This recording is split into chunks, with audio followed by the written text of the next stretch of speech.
20वीं सदी के महानतम संत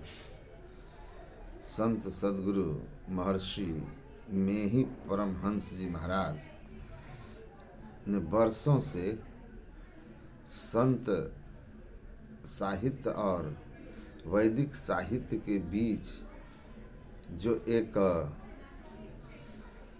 प्रतिरोध था और ऐसी मान्यता थी एक पक्ष का कि जो संत परंपरा है उनका ज्ञान वेद बाह्य है, और संत परंपरा के लोग कहते थे कि संतों का ज्ञान वेदों से भी ऊंचा है।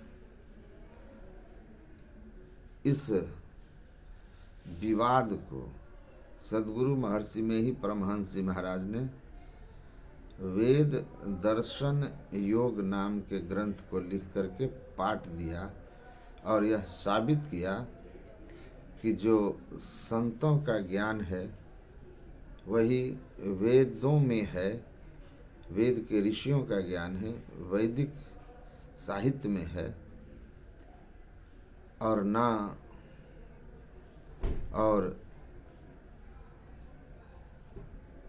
संत और ऋषि एक ही बात को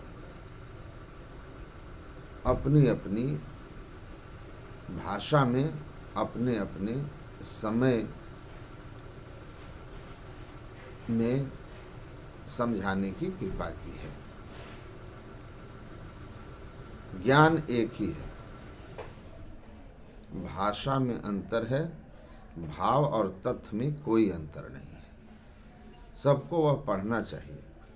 एक छोटा सा उदाहरण है, ऋग्वेद की एक ऋचा है, ओम अपाम मध्य तस्थिवासम तृष्णा विदज्जलितारम मृडा क्षत्र मृडया। मैं जल के बीच खड़ा हूँ और प्यासा हूँ, मुझे कोई आकर के जल पिलाए, तृप्त करे और इस योग्य बनाए कि मेरे द्वारा दूसरे भी तृप्त हों। देखिए कबीर साहब की वाणी, पानी बिच मीन पियासी रे, मोहि सुनि सुनि आवत हासी रे, आत्म ज्ञान बिना नर भटके, क्या मथुरा क्या काशी रे। कबीर साहब किसी विद्यालय में नहीं पढ़े, मसी कागज छुओ नहीं, कलम गहो नहीं हाथ, लेकिन वह इस तरह से आत्मानुभूति करके और आत्मानुभूति के लिए बाहर भ्रमण बाल खेल जैसन अभियंतर धसु हो, बाहर का भटकना बालक के खेल जैसा है। अपने अंदर में चलिए, बाहर रहें, भटकेंगे इंद्रियों की घाटों में रह करके तो सब विषय पसारा, भव की जारा या में नहीं आराम। मृगवार सम सब ही प्रपंचन विषय सब दुख रूप है। बाहर मृग मरीचिका की जल की तरह केवल भ्रम है, तृप्ति नहीं है। जल होने का भ्रम है, तृप्ति नहीं है। अंतर की ओर चलेंगे तो अपने अंतर में अमृत है, उसे पान करेंगे, तृप्ति मिलेगी, शांति मिलेगी, मुक्ति मिलेगी, ईश्वर दर्शन मिलेगा। बिना किसी स्कूल को गए अपने इस शरीर रूपी समुद्र में डुबकी लगा करके, और कबीर साहब ने उस ज्ञान को अनुभव कर लिया जो वेद में ऋषियों ने किया है, और उसे ऋचाओं के माध्यम से, श्लोकों के माध्यम से हमारे बीच रखा है। साक्षात धर्मान कृतो ऋषियो बभूव, जिसने अपने हृदय की गुहा में धर्म रूपी ईश्वर को साक्षात्कार किया है, वे ऋषि हैं। और संत भी वही हैं जिन्होंने अपने अंतर की यात्रा करके शांति को प्राप्त कर लिए हैं, माया के आवरण से मुक्त होकर के। दोनों की पहुंच एक ही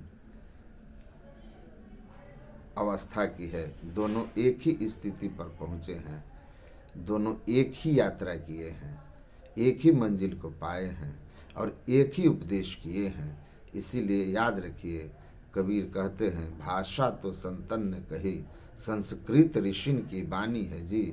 जो काली पीली धेनु दुहिया, एक क्षीर सो जानी है जी। जो सरिता सागर कूप जथा, सिद्धांत तिहु में पानी है जी। कहे कबीर एक मत लीजे, भिन्न माने ते अज्ञानी है जी। विभिन्न जलाशय, नदी, ट्यूबवेल, कुआं के जल तत्वतः H2O होते हैं। अनेक तरह के कलर की गायें, लेकिन उन सब के दूध एक रंग की होती हैं। उसी तरह विभिन्न भाषाओं में कही गई बातें भिन्न भिन्न नहीं है। जो ऋषियों ने संस्कृत में कहा, वही संतों ने अपनी भाषा में कहा। इसीलिए परमाराध्य सद्गुरु महाराज कहते हैं, ऋषियों ने जिस ज्ञान को अनुभव किया और संस्कृत में कहा, उसी को आधुनिक काल में संत कबीर साहब और गुरु नानक साहब आदि संतों ने भी भारतीय और पंजाबी आदि भाषाओं में सर्वसाधारण के उपकारार्थ वर्णन किया। इसलिए यदि मोटी और बाहरी बातों को तथा पंथाई भावों को हटाकर विचारा जाए और संतों के मूल एवं सार विचारों को ग्रहण किया जाए, तो यही निष्कर्ष होगा कि सब संतों का एक ही मत है। इसलिए हमें अपने संत, महान संतों की परंपरा और ऋषि परंपरा में कोई भेद नहीं है। जो वेदों में है वही संत कबीर, संत गुरु नानक या दादू दयाल जी महाराज पलटू, संत रविदास या सदगुरु महर्षि मेही की परंपरा में है।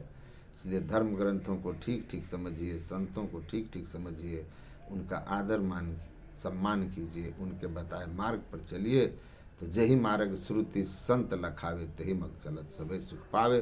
तुलसीदास कहते हैं, वेदों में जो बताया गया और संतों ने जो बताया है, उस राह पर चलने वाला सभी अंततः परम सुख के भागी होते हैं। श्री सद्गुरु महाराज की जय।